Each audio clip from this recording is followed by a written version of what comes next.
राज कुठेस रे तू? कुठेस? कसा आहेस? कसं शोधू तुला मी? कसं शोधू?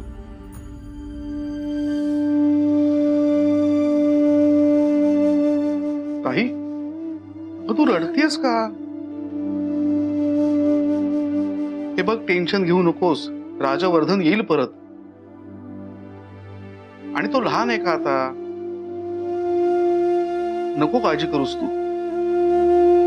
कशी काळजी नको करू बच्चू? मूल कितीही मोठं झालं ना तरी तिच्या आईसाठी ते बाळच असतं. शिकून सवरून मोठा बिझनेस पण झाला तरी माझ्यासाठी ते माझं बाळच आहे ना. आणि तुला माहिती आहे ना राजचा स्वभाव कसा आहे. नेहमी रागाच्या भरात काहीतरी चुकीचे निर्णय घेत होतो.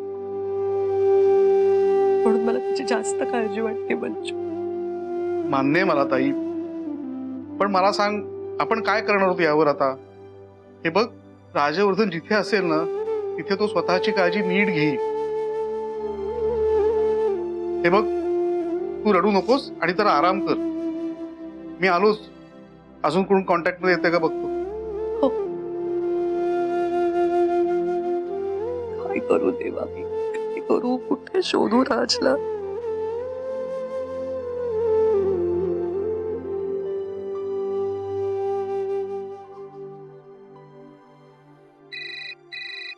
फोन उचल रे राज. फोन उचल रे बाळा.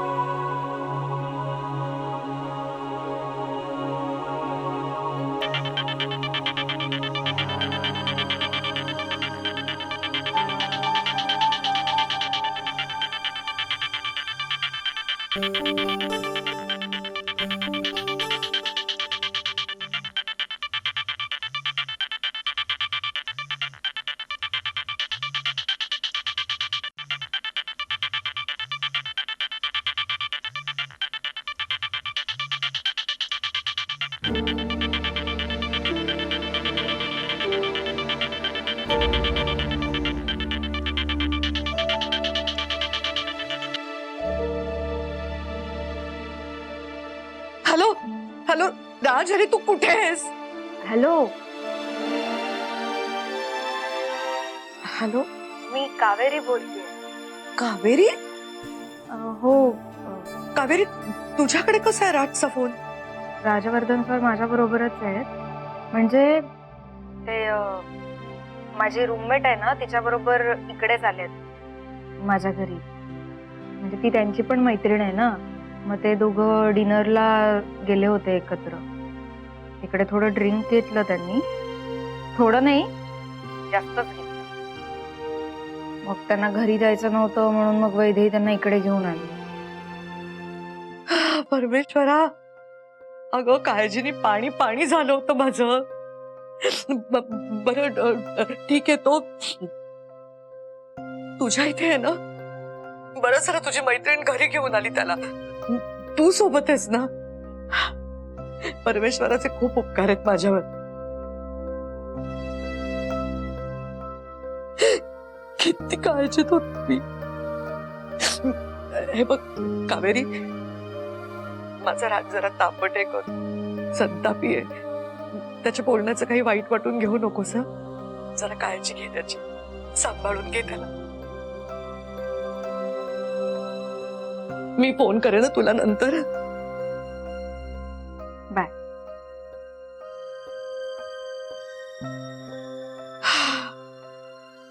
देवी आई, खरंच तुझे खूप उपकार आहेत माझ्यावर. खूप उपकार.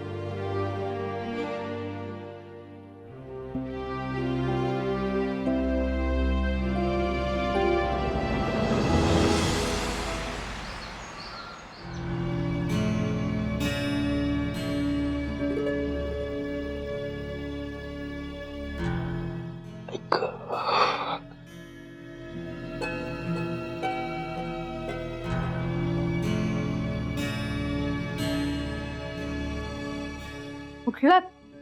बरं झालं. मी नाश्ता बनवून ठेवलाय. काल तसे तुम्ही नाचून पिऊन दमला असाल ना. आवरून झालं की खाऊन घ्या. नकोय मला. एवढा ऍटिट्यूड काय आहे हो तुमच्यात? येतोच कुठून एवढा ऍटिट्यूड? त्याला ऍटिट्यूड नाही, सेल्फ रिस्पेक्ट म्हणतात.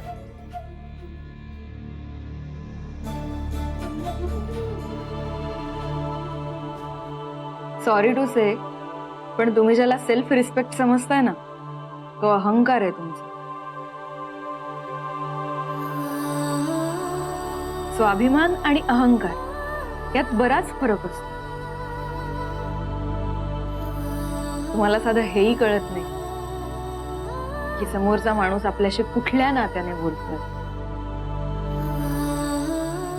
प्रत्येक गोष्ट मनाला लावून घेता. अहंकार दुखवून घेण्याची कुठली वृत्ती आहे हो? नाही म्हणजे आता मला सांगा, आतापर्यंत तुम्ही माझी मस्करी करत आलात, मीही तुमच्याशी चेष्टेने बोलले. मला असं वाटत होतं की आपल्यात एक मैत्रीचं नातं तयार झालंय. जसे आपले मित्र आपली गंमत करतात, आपली खेचतात, आपली चेष्टा करतात, तसंच जर आपलं चुकलं ना तर आपले कानही धरतात. आणि त्याच नात्याने मी तुम्हाला तुमची चूक दाखवून देण्याचा, अर्थात तुम्हाला जाणीव करून देण्याचा प्रयत्न करत होते. पण तुम्ही तर ती गोष्ट मनाला लावून घेतली. तडकाफडकी निर्णय घेऊन माहेरचा चहा सोडला.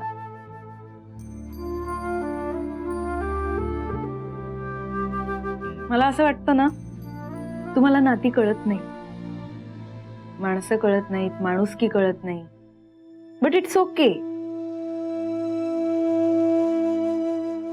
पण मैत्रीचं नातंही कळू नये ह्याच्यासारखं दुःख अजून काही नाही. काकू, तुम्हीच मला चॅलेंज केलं होतं ना, हे फ्री मध्ये मिळालेलं एम्पायर सोडून दाखवा म्हणून. मग फ्रेंडने दिलेलं चॅलेंज पूर्ण नको करायला? पूर्ण करणार म्हणजे नक्की काय करणार आहात? परत कधी जाणारच नाही? नाही जाणार. मग काय करणार? इथेच राहणार का? मी राहू शकतो. You can take your time.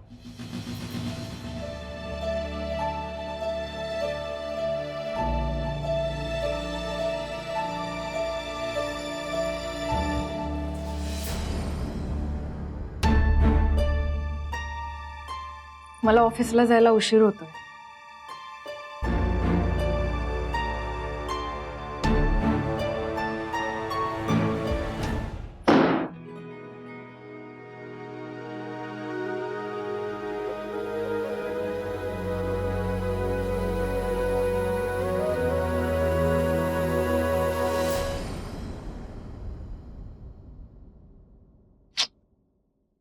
कुठे गेला असेल ना राज? काहीच कळत नाहीये. माझ्या ना जीवाची इतकी कालवा होते ना बहिणी. म्हणजे बघा ना, पोर रात्री जेवला असेल नसेल, कुठच्या परिस्थितीत असेल, देवच जाणे बाई. इतकी काळजी करायची काही गरज नाही आकांक्षा. तो जिकडे आहे ना तिथे सुखरूप आहे.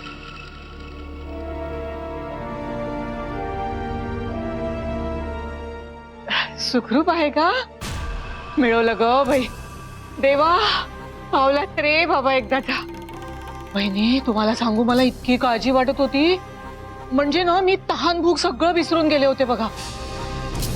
रात्रभर मला डोळ्याला डोळा लागला नाही हो बहिणी. हा चला, पण आता सुखरूप आहे कळल्यानंतर बरं वाटलं. मग तो येणार आहे ना घरी?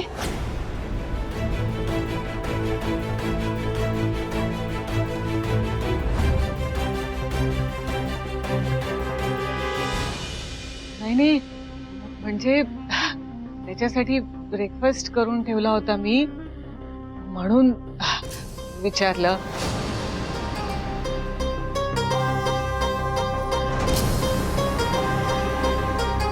तुम्ही ऑफिसला जायला निघताय ना वहिनी?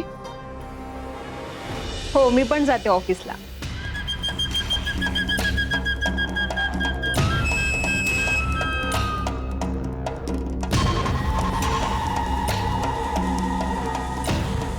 म्हणजे येऊ ना? ये.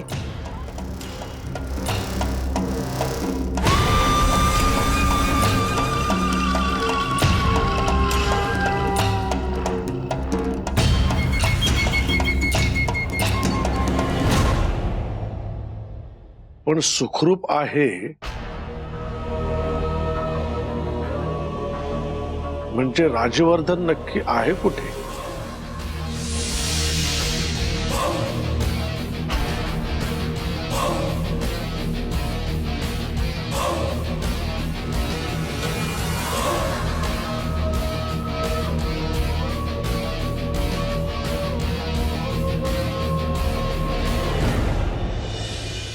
चालेल ना मी इथे राहिलो तर? डोंट वरी, मला काहीच प्रॉब्लेम नाहीये. फक्त तुम्हालाच जरा ऍडजस्ट करून राहावं लागेल.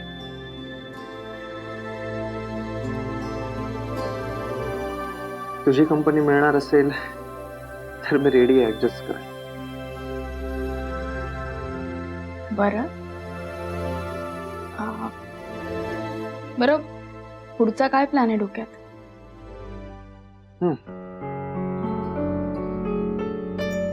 माझ्या एका मित्रासोबत पार्टनरशिप मध्ये कन्स्ट्रक्शनचा बिझनेस सुरू केलाय. तो बिझनेस फोकस राहून ग्रो करायचा. ग्रेट. माझी काही मदत लागली तर मी आहेच. मला हक्काने सांगायचं हा? प्रॉमिस?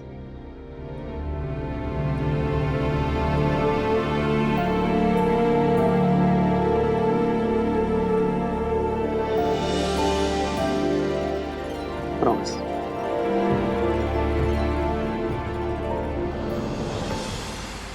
मॅडम, इव्हिनिंगला एक महत्त्वाची मीटिंग आहे. आपल्या इन्व्हेस्टर्सना अपडेट द्यायचे.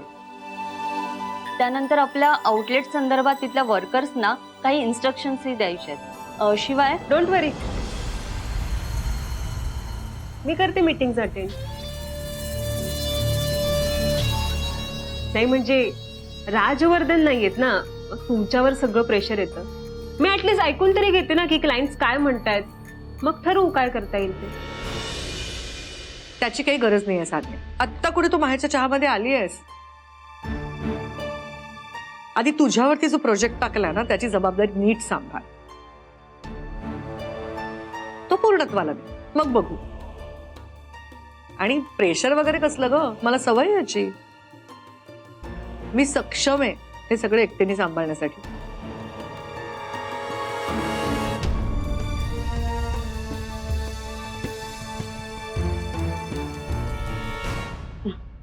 ऑफकोर्स येते मी.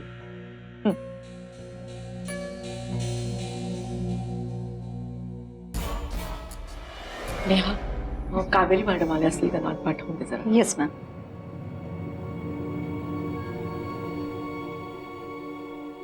या बघा, आलेच कावेरी मॅम. कावेरी, कावेरी कसा आहे ग तो? गेला आहे का त्याचा राग? थोडेसे चिडलेले आहेत अजून, पण तुम्ही काळजी करू नका. ते नक्की परत येतील माहेरच्या चहामध्ये.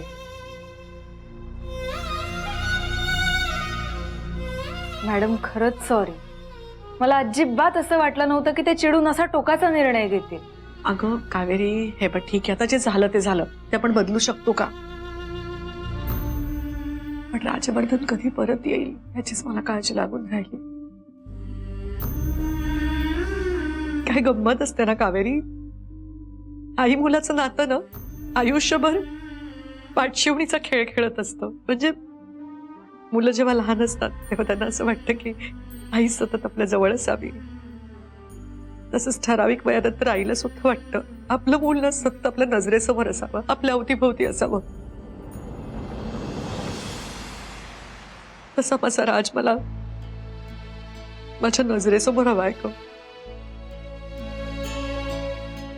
ते तो अगदी बिझनेसमन राजवर्धन मोहिते म्हणून नसला तरी चालेल. मला मला माझा मुलगा सतत दिसला पाहिजे ग. मला खूप आठवण येते त्याची.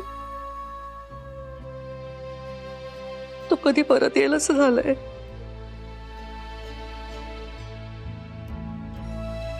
काळजी करू नका. माझ्या चुकीमुळे ते निघून गेलेत ना, मग मीच त्यांना परत घेऊन येईन. आणि मी त्यांना परत आणल्याशिवाय ड्युटी जॉईन नाही करणार. कावेरी, येते. अगं पण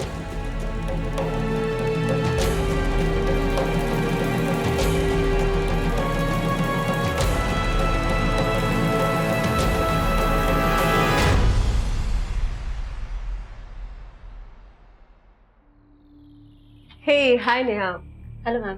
can you help me? Actually माझं जॉईनिंग झालंय, पण मला कुठे बसायचं हे सांगू शकतेस का? सॉरी मॅम, तुमचा डेस्क अलॉट करायचा राहिलाय. ओ ठीक आहे, नो इशू.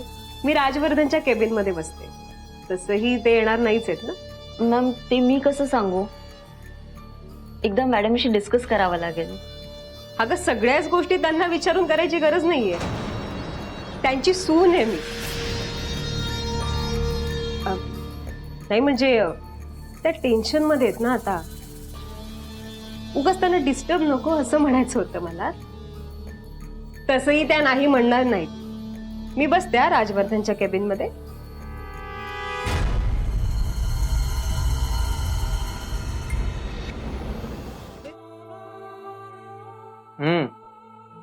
नाईस. काकूंना कॉफी एकदम परफेक्ट जमते. ती सगळंच परफेक्ट करते. हम्म. पण कॉफी मी पण वाईट करत नाही.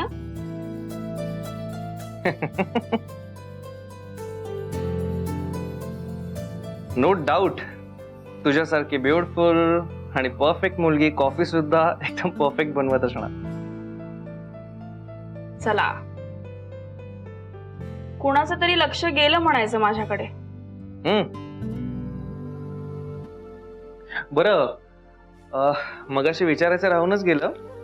मी बोलताना बोलून गेलो स्टेशनमध्ये की मी इथेच राहणार, पण तुम्हाला चालणार आहे ना? माझा तर लाईफ टाइम तुझ्यासोबतच राहण्याचा विचार आहे. नाही म्हणजे तुम्हाला चालणार नसेल, आय मीन दोघींना ऑकवर्ड होणार असेल तर मी निघतो. नाही नाही, अहो खरंच मला काहीच प्रॉब्लेम नाहीये. तुम्ही इथे राहूच शकता, फक्त तुमचीच अडचण होईल, बाकी काही नाही.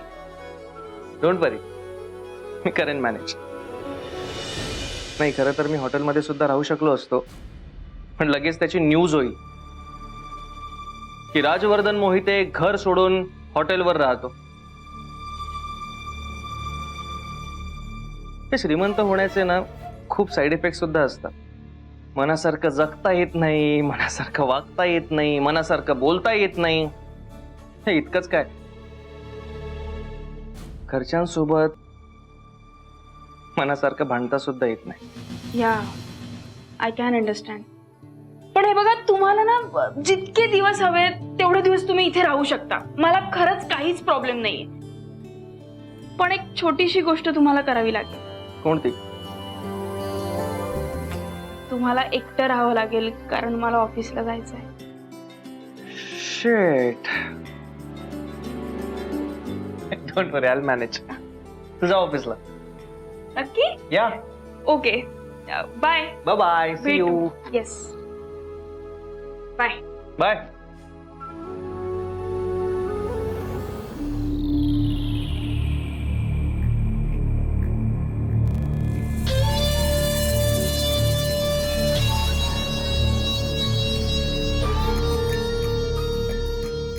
मिस्टर राजवर्धन मोहिते,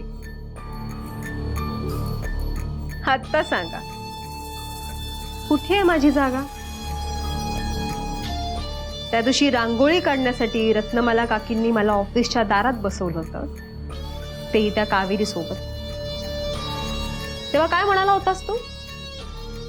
हीच तुझी जागा आहे म्हणून.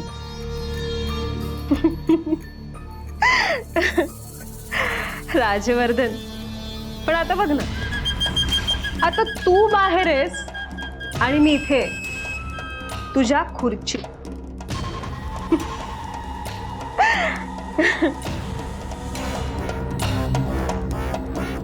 मिस्टर राजवर्धन मोहिते, आता तू बघच तुझी ही खुर्ची मी कशी मिळवते ते, आणि हा माहेरचा चहा माझ्या मुठीत कसा घेते.